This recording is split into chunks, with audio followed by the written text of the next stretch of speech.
अस्सलाम वालेकुम, welcome to cook like Ayesha YouTube channel. आज हम बना रहे हैं बहुत ही मज़ेदार से ये मैगी पकोड़ा। मैं आपको एक खाकर दिखाती हूँ। ये देखें कितना अंदर से सॉफ्ट इसका टेक्सचर है मैगी वाला, और ऊपर से क्रंची क्रम्बी सा है। तो उम्मीद करती हूँ आपको आज की रेसिपी अच्छी लगी होगी। मेरे चैनल को सब्सक्राइब करना, वीडियो को लाइक करना मत भूलिए। तो चलें हम बनाते हैं मज़ेदार सा ये मैगी पकोड़ा।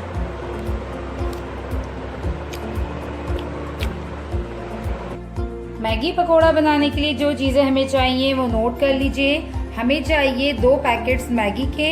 एक पैकेट मैगी को हमने बॉईल कर लिया है। बहुत ही कम आपको बॉईल करना है इसे, यानी कि आपने फुल कुक नहीं करना है इसे। 70% आपने इसे कुक करना है। बहुत ज़्यादा सॉफ्ट अगर ये हो जाएंगे तो फिर ये बिल्कुल नरम हो जाएंगे जब हम इसमें दूसरी चीज़ें मिलाएंगे।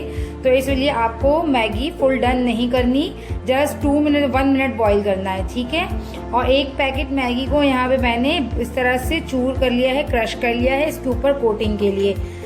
3 टेबल स्पून है मेरे पास कैप्सिकम, 3 टेबल स्पून है कैरेट, 3 टेबल स्पून है स्प्रिंग अनियन के ऊपर की अनियंस, और 3 टेबल स्पून है इसका ग्रीन पार्ट अनियंस का, और 1 टेबल स्पून है कॉर्नफ्लावर, 3 टेबल स्पून है बेसन यानी कि चने का आटा, 1 टीस्पून है धनिया जीरा पिसा हुआ, ये भुना पिसा हुआ घर का है, और 1 टीस्पून है रेड चिली पाउडर।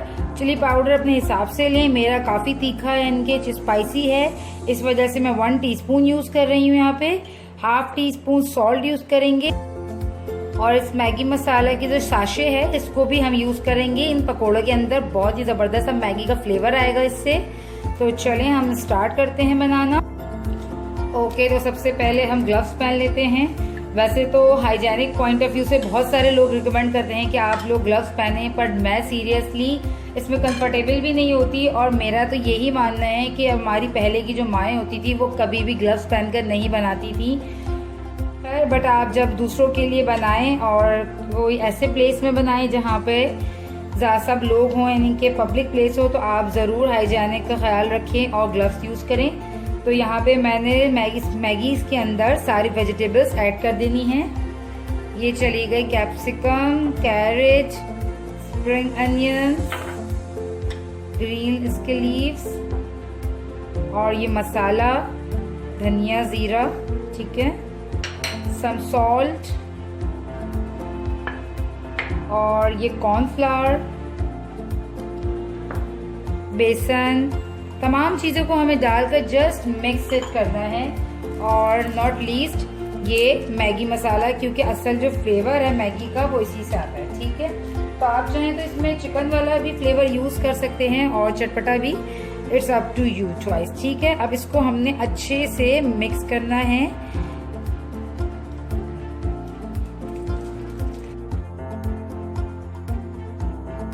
अच्छे से मिक्स करने के बाद अब हमें इसके जो है छोटी छोटी सी बॉल्स बनानी है। अच्छा, आपको यहाँ पे बताती चलूँ, जिनकी मुझे थोड़ी सी वेजिटेबल्स वाली ज़्यादा अच्छी लगती हैं, इसलिए यहाँ से मैंने वेजिटेबल्स वाली बनाई है। आपके बच्चे अगर वेजिटेबल्स वाली पसंद ना करें तो फिर आप जो है वेजिटेबल्स के बगैर भी हल्की फुल्की वेजिटेबल्स डालते हैं इसमें। बस जस्ट आप अनियंस और हरा धनिया भी डालकर इसे बना सकते हैं, ठीक है।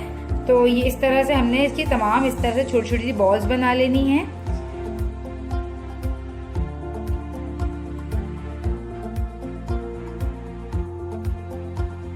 हमने सारी बॉल्स बना ली हैं। अब जो है ये जो दूसरा मैगी मसाला हमारे पास रिमेनिंग रह गया था, इससे थोड़ा सा मसाला 1/2 पैकेट जितना हम इस मैगी में डालेंगे फॉर द फ्लेवर। और ये चटपटा फ्लेवर है तो इससे बहुत ही मज़ेदार सा एक फ्लेवर आ जाएगा। और ये हम डाल देंगे इस अंडे के अंदर। यहाँ मैंने एक अंडे को लेकर बीट किया है। अच्छा, आप अगर ज़्यादा मज़ेदार मसाले वाला चाहें तो फुल साशे भी यूज़ कर सकते हैं। मैं जस्ट यहाँ पे 1/2 पैकेट यूज़ कर रही हूँ, ठीक है। अब हम क्या करेंगे, अब हम इन बॉल्स को लेंगे, इसमें डिप करेंगे और मैगी क्रम्ब में लगाएंगे। और आपने दूसरे साफ हाथ से इस क्रम्ब्स पे कोट करना है। और अच्छा, आपने देखिए उसको थोड़ा सा दबा कर कोट करना है। अगर हमने इसको दबाया नहीं तो ये फिर निकल जाएंगे, और आपने इसको दबा कर इस तरह से ऐसे कोट करना है। ताकि इसके चारों तरफ अच्छे से मैगी लग जाए।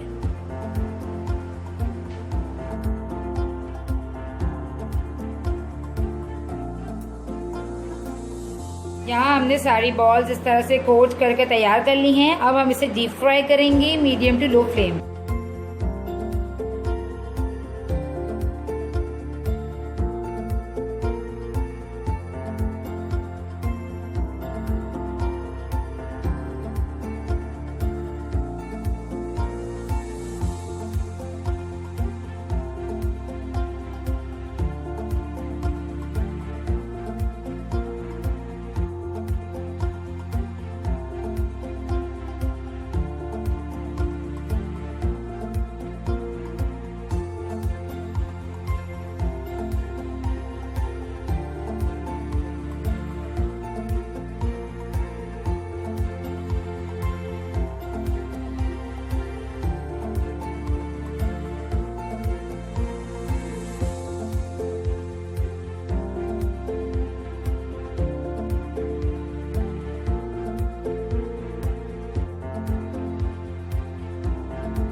आज की हमारी रेसिपी मैगी पकोड़ा तैयार है। ऊपर से क्रंची और अंदर से सॉफ्ट, बहुत ही मज़ेदार है। और इसे मीडियम टू लो फ्लेम पे बनाइएगा। अगर आप फ़ौरन तेज़ आंच में इसको डाल देंगे तो ये ऊपर से जल जाएगा और अंदर से अच्छे से कुक नहीं होगा। तो मुझे दीजिए इजाज़त, मिलती हूँ नेक्स्ट रेसिपी में। जब तक के लिए अल्लाह हाफ़िज़।